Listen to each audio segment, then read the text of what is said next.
Shavua Tov, everyone. Welcome to video number 52 in our Tillis Tells WhatsApp story group. I translated the story from the popular Hebrew weekly Sikat HaShavua. It's number 186 on my mailing list, which this week sent out 1,220.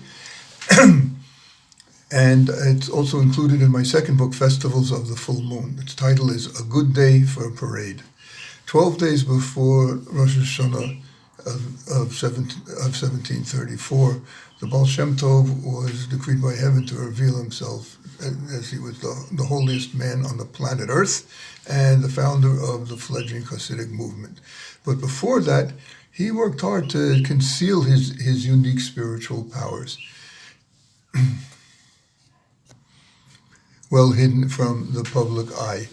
He dressed, he spoke, he carried himself like a simple, uneducated poor Jew.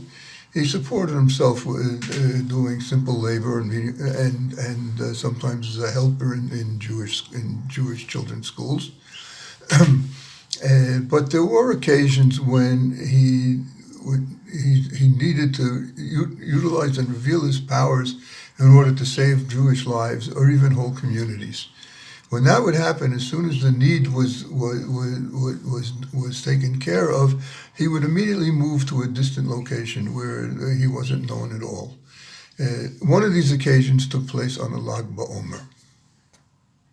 Until then, his intense prayers, his meditations, his deep Torah study were all carried out in secret. Only his wife knew who he really was. In those years, Jewish communities were often subject to attack by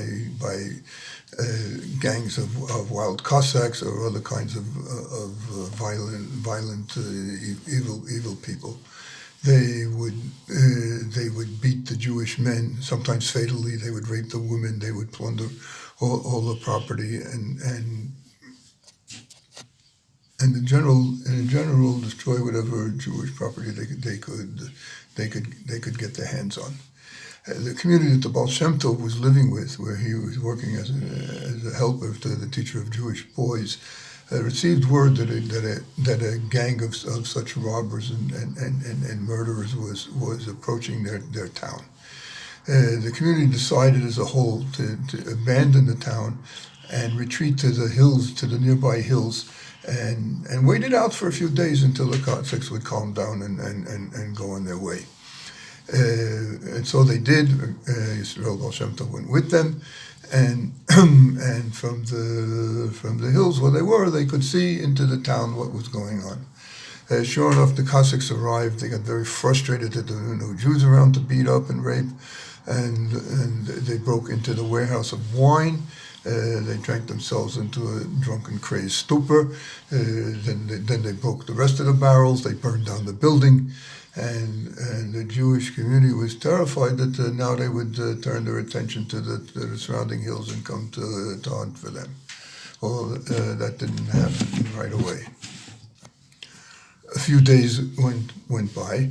The Cossacks were busy breaking into every single house, emptying it of values they thought were worth taking, and the people were still terrified. They watched the bandits piling up all of the plunder in front of the houses, and then how startled they were in the morning when they saw Yisraelik, the innocent teacher's helper, gathering groups of children outside of the caves in broad daylight. What if the Cossacks would see them? And they protested to him that you're endangering our precious children. But he explained to them that the day is Lag BaOmer, the day of honoring the great sage, Mishnaic sage, and the great Kabbalist Rabbi Shimon Bar Yochai, and the merit of Shimon Bar Yochai and the holy day of Lag BaOmer would not only protect them from harm, but it would help the situation. Somehow his enthusiasm and his conviction soothed the parents, and they agreed to let him go ahead. So the Baal Shem Tov continued his task of gathering the children. He gathered nearly all the children, assembled them together, and started a little parade. This, by the way, is probably the first Lag BaOmer children's parade in history, or could be anyway. Certainly, it was an inspiration. It must have been an inspiration for the Lubavitcher Rebbe and the great campaign of Lag BaOmer parades that have continued since then. In any case, he told all the children now to start marching and singing, and he taught them the infectious, joyous songs that the Jews sing at Meron and in honor of Rabbi Shimon Bar Yochai everywhere, which I hope everybody was singing on Lag BaOmer itself. And the parents looked on in amazement and still were somewhat frightened. The children too at first were afraid, and they were singing in whispers and in low voices, but they soon were under the influence of the Baal Shem Tov, and they began to sing with a lot of enthusiasm and loudly. The parents were, despite themselves, were happy to see their children enjoying themselves, a little respite from the days of fear. But their attention soon focused on Yisraelik, the simple teacher's assistant. And here he was. He seemed to be like a genuine holy man. He was singing with such intensity. His face was shining with a bright light. He all of a sudden he seemed like an angel from heaven. They couldn't understand it, and his singing and his dancing with the children seemed so pure that it was indeed heavenly.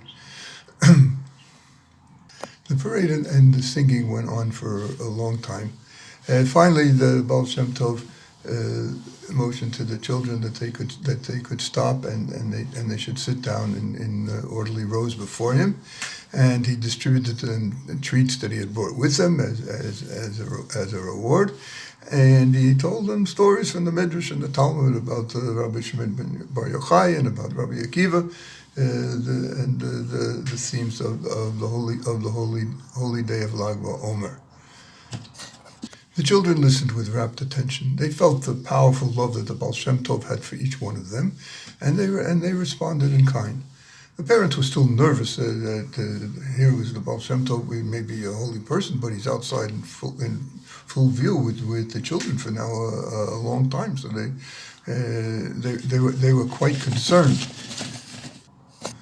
Suddenly, they saw the Cossacks, all of them, jump up from their places and start running as fast as they could in different directions.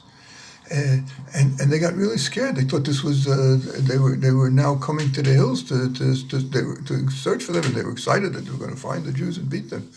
But they quickly disappeared from sight and seemed to no longer be in the vicinity. The Jews waited for a while longer. There was no sound or sight of them, and so they returned to the village, and it was a great miracle. Of course, there was a lot of damage, but most of their belongings remained, and they were all alive and healthy. And they understood that the credit, so to speak, for this goes to they now understood to be the holy Yisraelik. They didn't know he was Rabbi Yisrael Baal Shem Tov, but the holy Yisraelik, and who had by the way already disappeared. They didn't know that he not only disappeared, but he had moved. He was on his way to a new location, and subsequently they found out what had happened. That the Cossacks had discovered, or thought they had discovered, that there were government troops coming to the town that had heard about them and were after them to seize them. So again, all the townspeople gave great thanks to the Holy One above, and to the wonderful miracles that happened in the merit of Rabbi Shimon Bar Yochai on the day of his Hilulah, Lag BaOmer.